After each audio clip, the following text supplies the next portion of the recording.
Hi everyone, my name is Nathalie Ramirez and I'm going to be highlighting a certain method that is used in the isotope geochemistry lab. This method is used to isolate the different isotopes of strontium. So I have a small visual here that I'm going to be using to talk about the different steps that are used in this method. So first we have the tooth sample.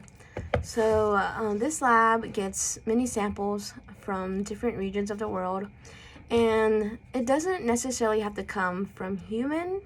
It can come from animal, which is really cool.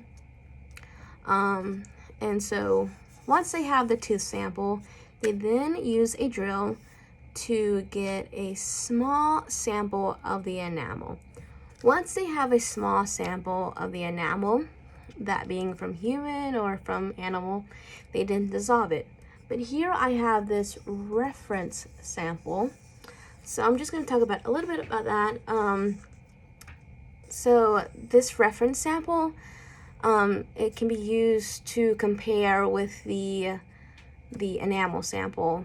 So in the publication that I chose for my final, their reference sample were bone animals of the region that they were looking at, because they were trying to look at the violence within this civilization, and they were looking at, how was the violence just within the group, or were there foreign individuals who came in and also enacted on this violence. So a reference sample can be used as well.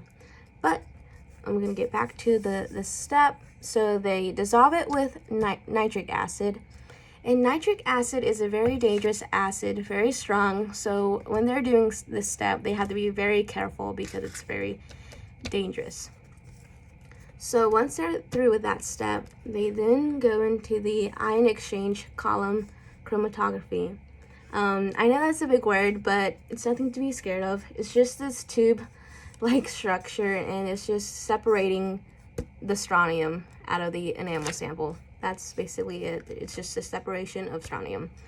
So once that is done, it is then on to the next step, which is the drying step. They use phosphoric acid.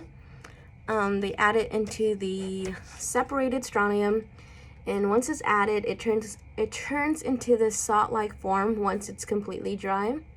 And once that is done, it is then on to the next step, which is the loading onto the filament.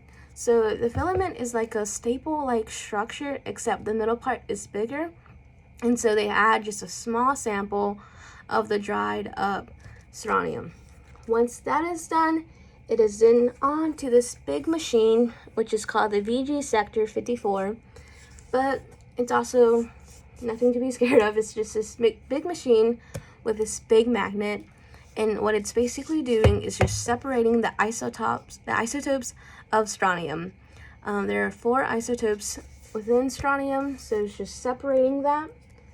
And that's all the steps in this method, which is used to separate isotopes of strontium. Thank you.